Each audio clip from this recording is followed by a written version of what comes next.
Hey everyone, it's Bad Boogl. We've looked at a ton of stuff here on this channel. We have covered a lot of information about getting better at Rocket League. In this video, we're going to look at the master plan, the big picture. We're going to look and see how all of this past content fits together into one big coherent picture. I broke it down into 7 major sections, and the first one is just general advice for new people. These are the things I wish I had been thinking about when I first started playing the game.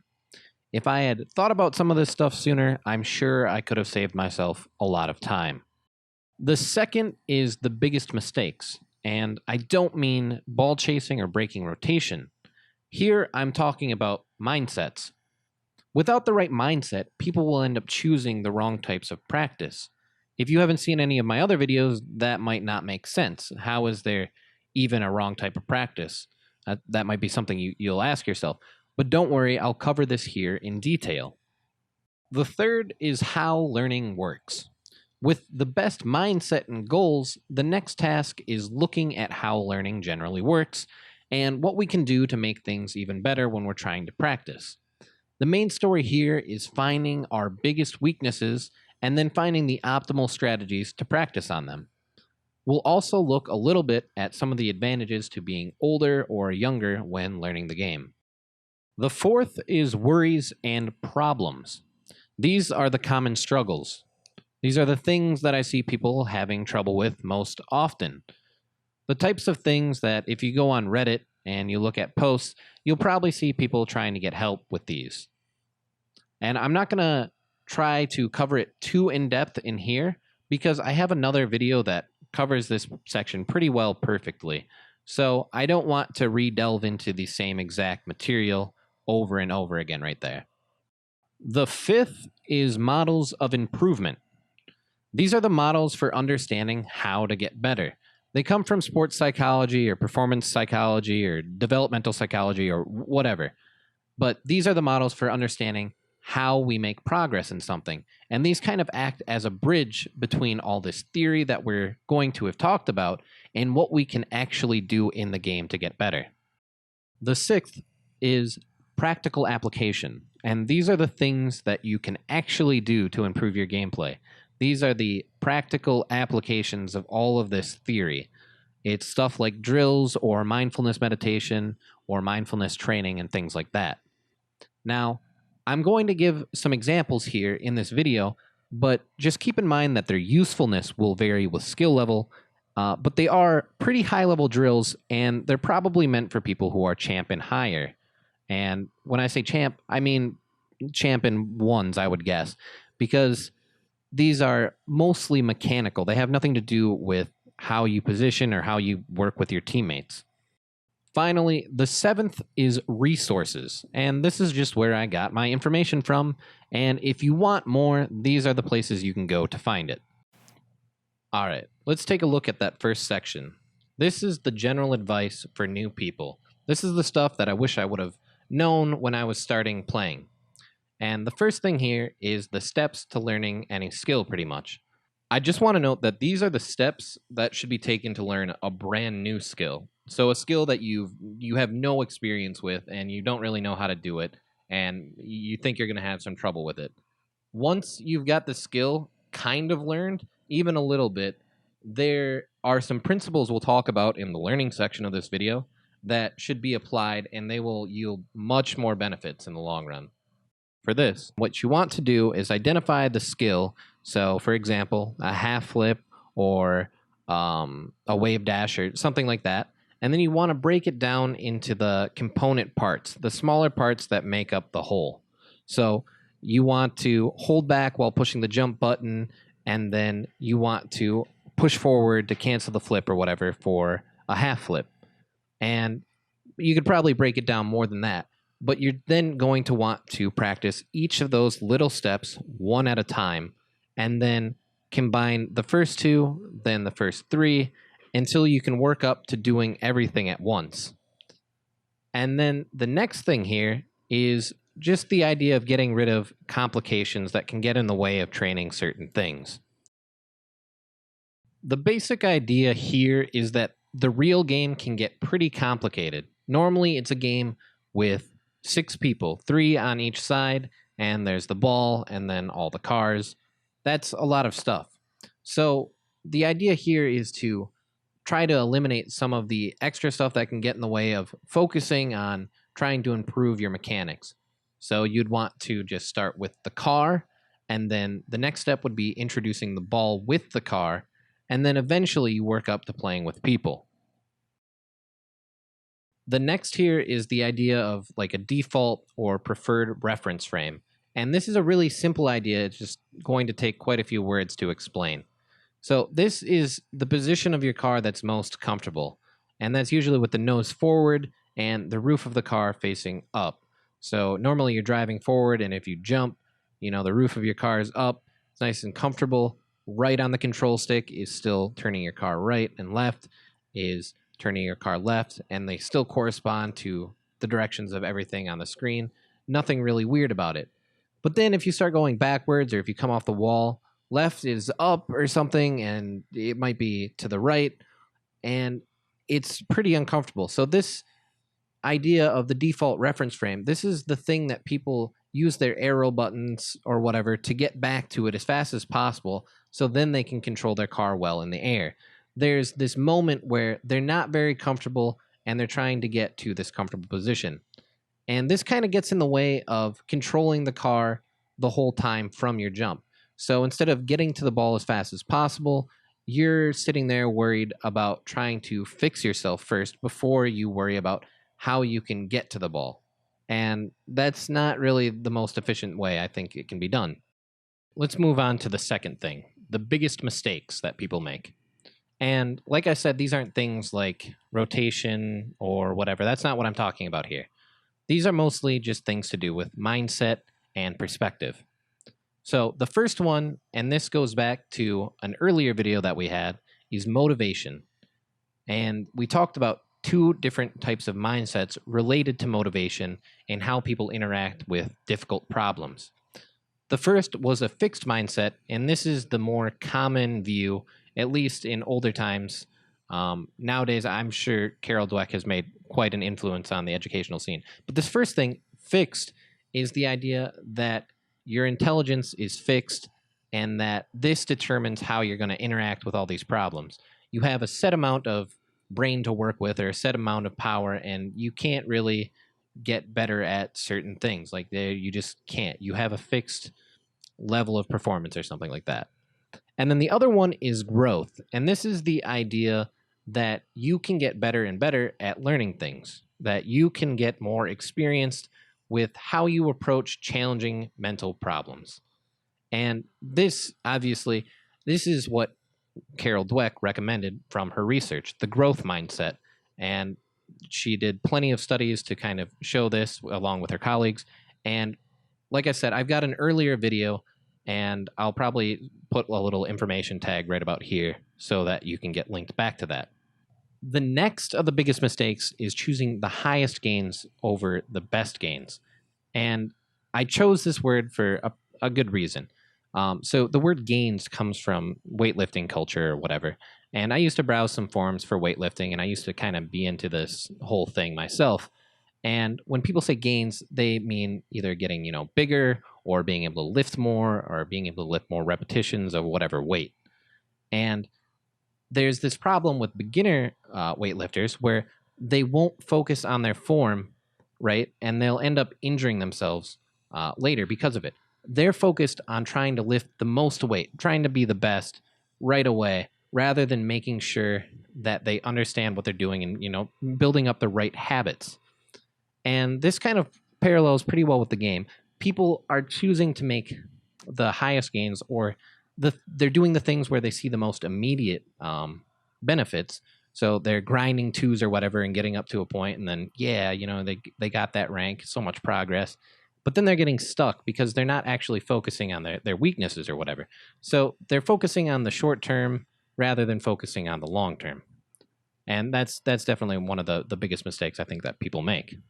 The next and last of the biggest mistakes is viewing us as computers instead of meat machines. And I know meat machine sounds really funny, but it's a pretty accurate way to think about what humans are. We're pretty much just, a thinking thing made of meat. It's pretty weird, but kind of accurate. And this, in a lot of ways, is pretty similar to computers. And when we think about computers, they can give us some useful metaphors for thinking about, how the human brain works and how the mind works.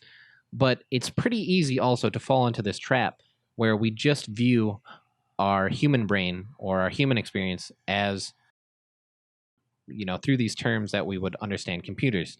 And it's not quite the same. Maybe we could eventually make a computer complicated enough that it would be similar, but the idea that we have right now of computers doesn't really make a perfect metaphor for our experience. So we can't just defer to how computers do things to kind of figure out how we do things, but it can give us kind of this useful way of looking at the problem. Moving on to the third category, we have learning and how it works. So up at the top, we have implicit learning, and this is contrasting with explicit learning. And you don't really need to know either of these. All you need to know is that Rocket League is a type of implicit learning, and specifically is a type of procedural learning. So if in the future you're trying to get information about this type of skill or how to practice it, or just general information here, this is what you want to look up. You want to look up procedural learning. So since Rocket League is a type of implicit learning, that means it's going to come with a couple of problems. It's going to mean that, in the first place, it's going to mean that it's a little bit harder to talk about. It's a little bit more abstract, and words aren't really going to work here as well. So, for example, there's no lectures on riding bikes. I can sit here and give you all the directions to riding a bike that I can think of, everything that can be turned into words, but you're going to learn a lot more about bike riding if you get on a bike and ride it. So that's the first problem. And then the second problem is that it's really hard to tell what kind of progress we've made. It's hard to know if you can do something or not. And as we'll see when we talk about Vygotsky's zone of proximal development, it's not really just that simple. It's not, oh, we know it or we don't. So with those things in mind, the next thing here is the principles of learning. And these apply to all types of learning, but they're really almost the only tool we have for implicit learning. We only have these general guidelines to kind of keep us out of trouble and keep us from doing the easier thing. All of these principles go back to the idea of desirable difficulties introduced by Robert Bjork. These are interleaving, generation, changing context, and spacing. Now, Robert Bjork wasn't the first person to do research on, say, spacing, for example. That would probably be Alan Badley or someone, I'm not sure. But these all being tied under the same heading and as desirable difficulties is the work of Robert Bjork. And it's a very useful way to understand how these all help the learning process. These are all things that make it harder, but in a good way. So spacing is, say, if you have 3 hours, you should spend it 1 hour here, 1 hour a little bit later, and then 1 hour even later than that, rather than doing them all three at the same time, blocking a whole 3-hour session of practice or something. The next is changing context. And this says that you should, change up your environment for where you do something. And I know it's probably not possible for people to unhook their computer and rehook it up in a whole bunch of different places, like the library and work or whatever. That's kind of silly. But what you can do is change the context for where you're playing. So you can play modes that you normally don't, like Rumble or Hoops or Rocket Labs or Chaos or something. These are all new contexts for you to apply your skills. You can also do things like workshop maps and shot trainers. The next one is generation. And we're going to skip this quick to go to interleaving, and we're going to come back to generation because it has to do with the next part of what we're going to be talking about. So interleaving says that if you have different types of practice, like say you've got your dribbling practice to do, you're going to do some shot training, and you're going to do some aerial control training. It says that you should interleave these. You should do, rather than just one session, say you were going to do the 3 hours that we were talking about in spacing. You wouldn't spend the first hour doing shot trainers and then the second hour doing one of the other tasks. No, you would switch maybe every 10 minutes between these over your practice session. So you would keep practicing for an hour or whatever, but you would have switched, 5 or 6 times or whatever in an hour between these different types of practice. The last is generation. And this is easiest to explain as just test taking. And there's not much of a form here for this in Rocket League, but maybe 1v1s could be considered that. It's a way to test your skills in the face of others. And then there's also imagery. So you can do imagery, and that's a form of generation. And that's also been linked to increased performance and better performance in like Olympic athletes, say archers, for example. It's been shown to help. And then on the other hand, there's things with generation like this kind of borders on the edge of mindfulness meditation or mindfulness training. And these have been shown to help working memory. And that's been shown in ADHD children. And I believe it's been shown in actual professional athletes. Even if this mindfulness meditation and imagery isn't improving the working memory of these professional athletes, it has been shown to improve their performance. And it's used widely among professionals. So in the case of the ADHD children, they used mindfulness meditation to bolster up their working memory, which is needed for attentional control. And that's the thing they're lacking. They don't have the ability to pay attention to the things they want to, and working on their working memory helps them, with controlling that attention. So there's a couple more things listed under the heading of hiccups for learning.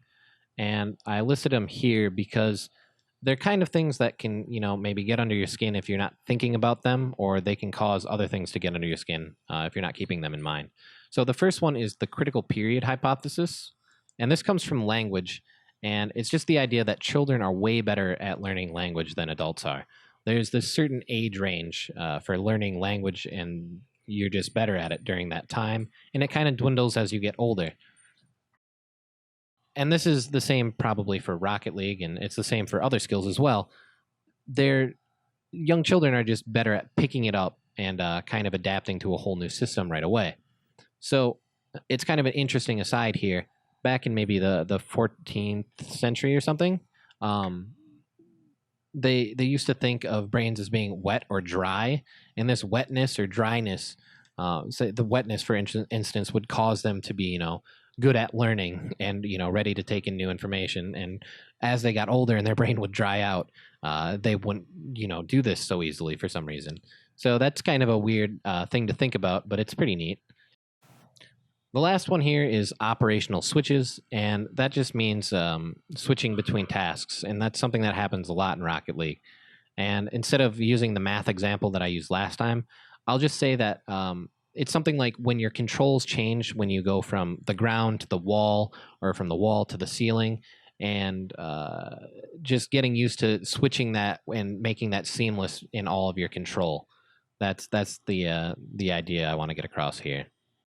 All right, on to the other side of the mind map, we have worries and problems, our fourth category. And I don't want to go too in depth here because, like I said, I already do have another video out about these things specifically, and it goes pretty in depth, and it covers why you might be experiencing some of these things and what you can do to help. The three things that people are most vocal about, the things that they're most worried about, and the things they most consider problems are slumps, choking, and inconsistency. Up at the top, you'll see negative transference, and this is more of an implicit worry that I've seen, and I really do want to address it here because I think it fits in the category. But we'll start with slumps.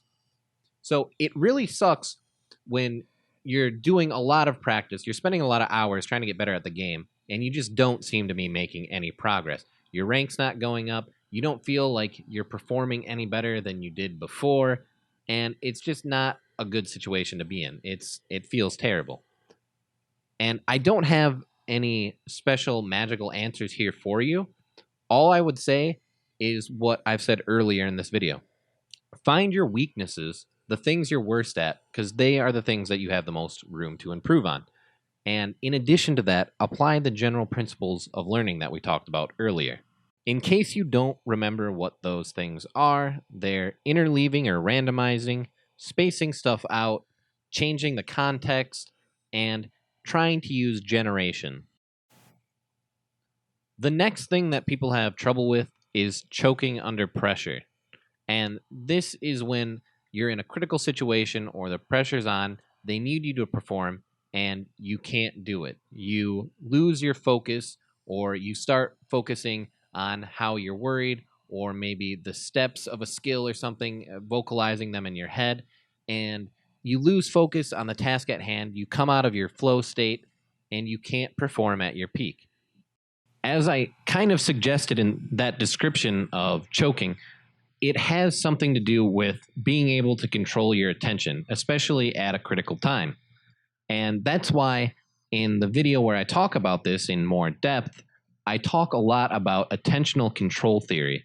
We actually trace a kind of history of research and how all of these things might tie together and how working memory training might be a possible solution to this.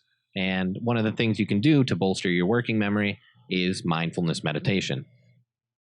The last thing that people are pretty vocal about is inconsistency. This is the last of the major problems that I've really seen people talk about.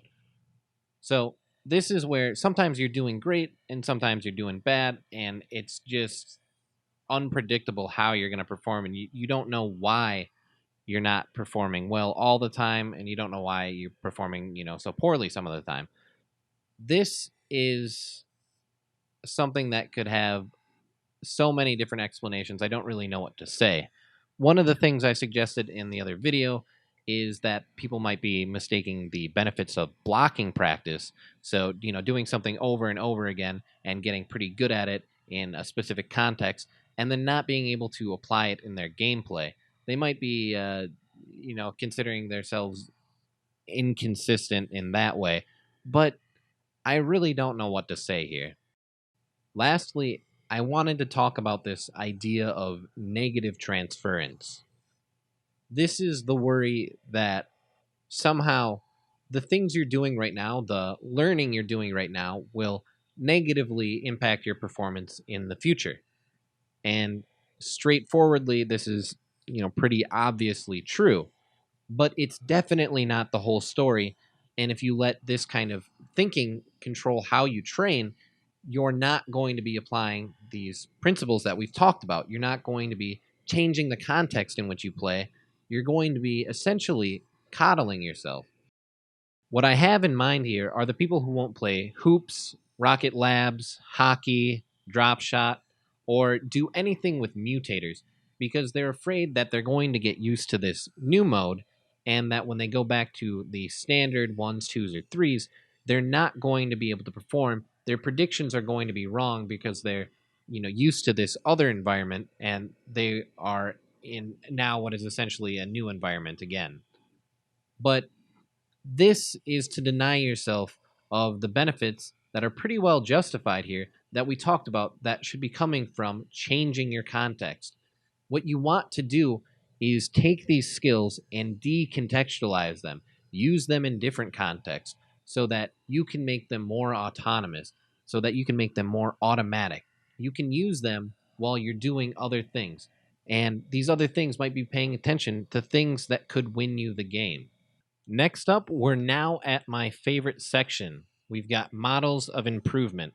And these are the things that I think tie together the theory that we've talked about and what you can actually do in the game to get better. And I think they take it and they tie it together really well. In total, we have talked about 3 different models for how improvement and progress works in general. There's the motor skill sequence, then there's Vygotsky's zone of proximal development, and finally, there is the cycle of progress. Now, in the video right before this one, I talked about Vygotsky's zone of proximal development quite a bit, and there's another video where I talk about the motor skill sequence all by itself. So in this video, I really want to focus on the cycle of progress. Up at the top of the model, you'll see improved mental representations. And a mental representation is a fancy way of saying how we understand the game to work. It's a combination of all the skills we've acquired over time and all of the knowledge that we now have. It's the basis for how we predict what other people are going to do and how we decide what to do in response. If you'll recall from earlier, the things that we should be practicing are our weaknesses. We shouldn't be spending too much time practicing the things we're already good at. That wouldn't make much sense. So, with our mental representation in mind, we should know what we're good at and what we're bad at. We should be able to identify our weaknesses so that we know what to practice on. The hope is that with enough practice, we can turn these weaknesses into new skills, and then we can use these skills in game and find out when they're good to use and when they're not so good to use. And in turn, we'll improve our understanding of how the game works in general, what people are going to do, and what we can do in response to that. And if you'll recall, that's exactly what our mental representation is. From there, the cycle just starts over again. And with that, we have finished up our section of models of improvement, and we're going to be moving on to practical application, our second to last category. One thing to keep in mind though, these are drills for my personal weaknesses, so they might not suit your needs exactly.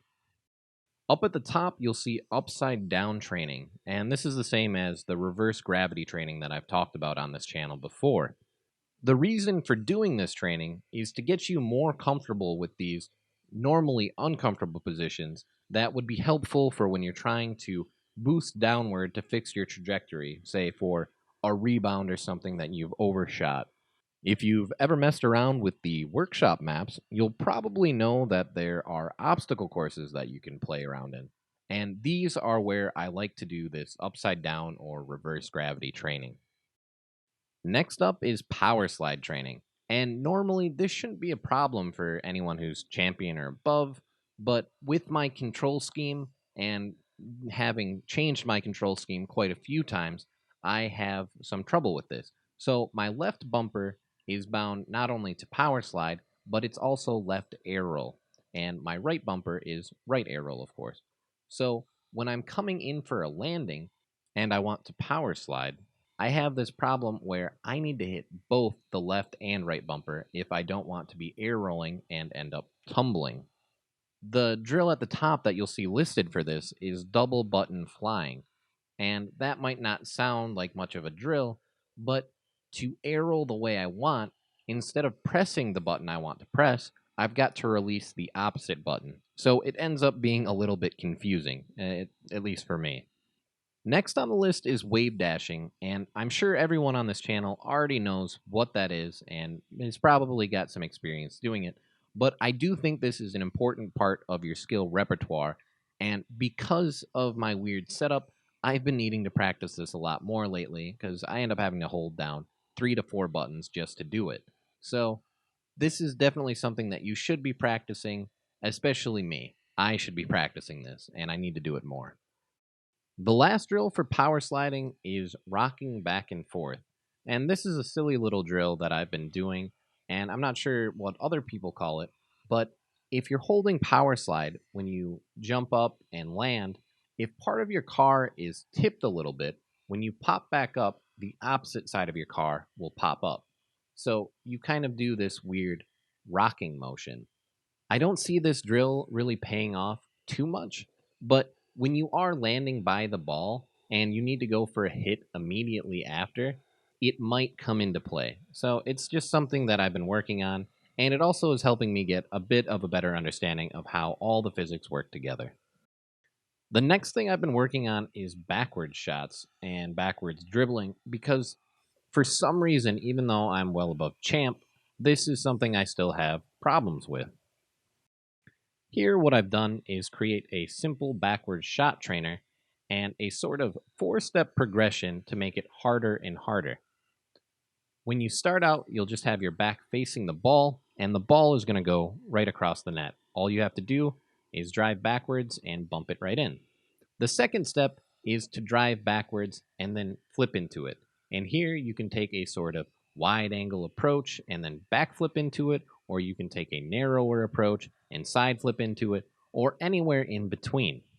The next step is to drive and then flip backwards and then flip into the ball. And here you have to keep in mind your speed and the timing of the flip, and everything here is just a little bit more complicated.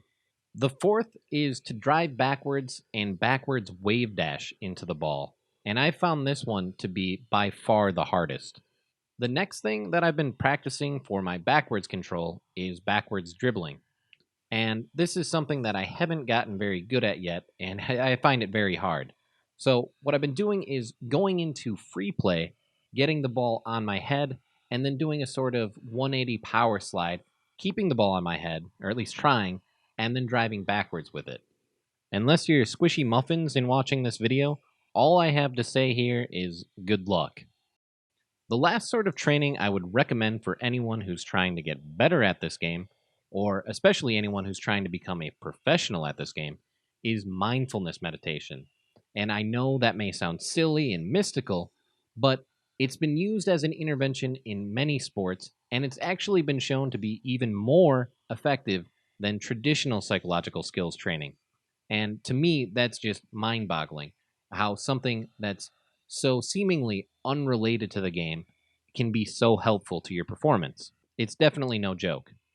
I have to say, congratulations to anyone who's made it this far. You are certainly my type of person. We've made it to our last category, which is resources. This is the end of the video, and I'm just going to be talking about where you can go to find additional help and where I've gone to find my help. Before I say anything here, I have to give a huge shout out to audible.com and the great courses. And even though I'm not sponsored by them or anything like that, they have been so important to my learning of pretty much anything. Whether I'm driving or walking the dogs or cleaning the house or whatever, I'm probably listening to an audio lecture, and it's probably by the great courses. They have a huge variety of different subjects, and they have some of the best professors from around the world that are teaching their classes. It's really a great way to learn whatever you're interested in. Going back to the principles of learning, if you want to read up on these and look at the studies involved, all you have to do is Google the Learning Lab, and you'll find Robert Bjork's section on the UCLA website. Despite what your teachers or professors might tell you, I have to mention Wikipedia because it is a great and reliable, accurate source of information.